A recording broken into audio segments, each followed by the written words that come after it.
Have you ever finished a TV series or spent an entire day scrolling social media and felt like nothing changed? Compare that to learning a new skill, becoming more competent in something, or just spending your time with people you love, reading a book, having a deep conversation, um, disconnect from screens, recovery, traveling somewhere new, finishing a book. Those both things take time. Both can be enjoyable, but they don't leave you in the same place in the end. So one of them is causing stagnation, and one of them is causing expansion of yourself.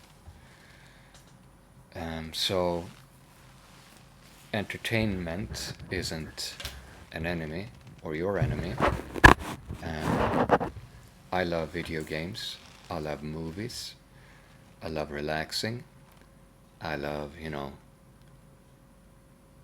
I don't use social media, but I do spend way too much time on YouTube, way too much time on like auction sites and stuff like that.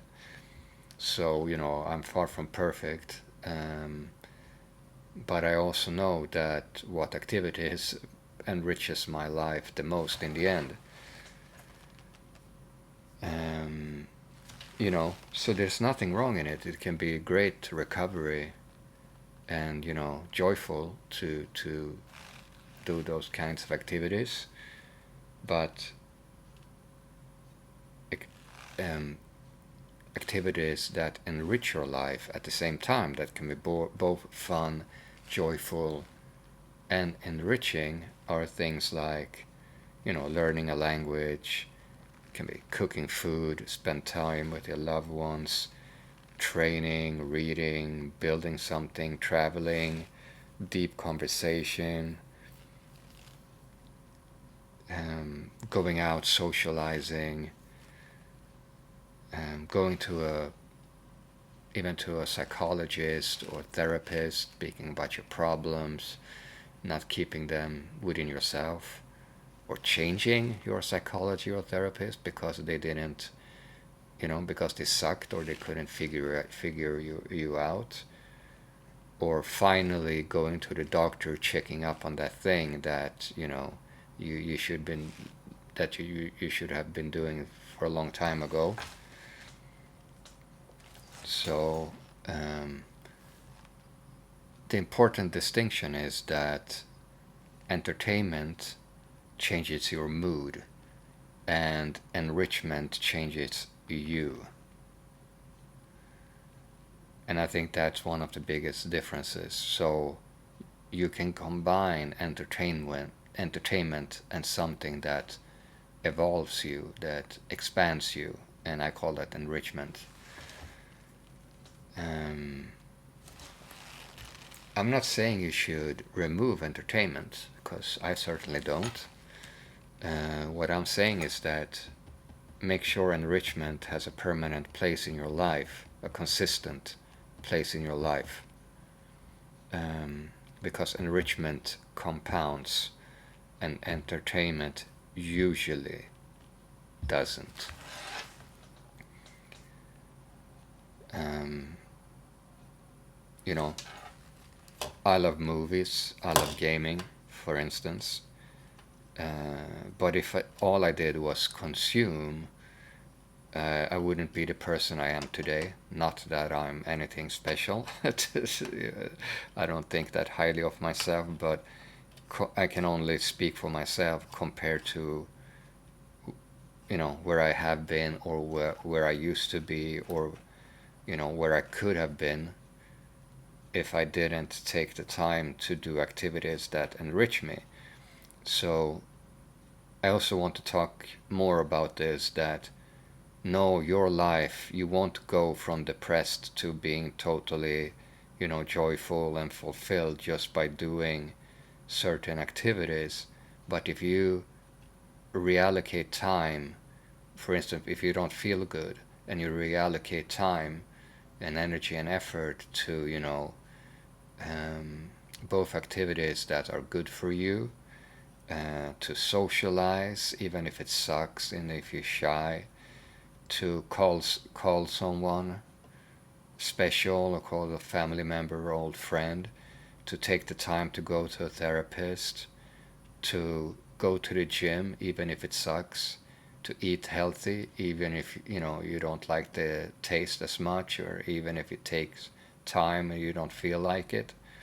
It's going to be things that are full of friction, but all that together can really make a huge impact and change of your life and give it meaning. um, for instance, for me, parenthood in the beginning, I sucked. I mean, it's not that I didn't love my kids. It's the thing I love the most in my life. But I had never been a parent before. I sucked at it, like technically at expertise of being a parent, all the things that you should do or know about and stuff like that. And slowly but surely, I became better, and I really, really dedicated myself that I wanted to be, just the best. I don't want to use the word best, but it's a skill to be a dad. It's not a skill maybe to love, it's not about that, but still to be a dad. And I have become so much better dad because I saw it as a skill. All the different things I have to do every day, and the way I have to take care of my kids, and the routines, and tell them I love them every day, and read for them every single evening, and wiping their ass when they're taking a shit a couple of times a day, all that stuff. I just want to become good and comfortable at it, and so I could free up mental energy for love, for more capacity for love. But that's another story. I'll get back to that another time. So another thing about how entertainment can also be enrichment, because this is not all black and white. Like watching a movie with your kids, for instance, that's enrichment. Playing games with your friends sometimes can strengthen relationships. Uh, you know, um,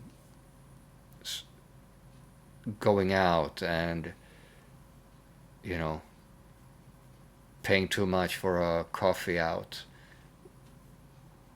can be totally worth it, and enriching your life. I don't know if that's a word, but if you do it with someone and your bond strengthens, or you talk about something that you want to get off your chest or something, it can really, really enrich your life. So the goal is to maximize enrichment while still enjoying entertainment. You just have to do a bit of reallocation and combining. Um, so the question isn't what do I enjoy, it's what expands me.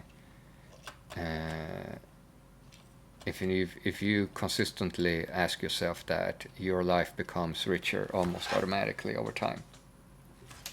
So the core principle is choose activities not only by how enjoyable they are today, but by who they help you become tomorrow. And the TLDR is entertainment can change how you feel for a moment. Enrichment changes how you become over time. Learning the difference might be one of the most important investments you can make in your life. Big statement, maybe true, maybe not, but the principle is the key here. That's all for now. Bye, guys.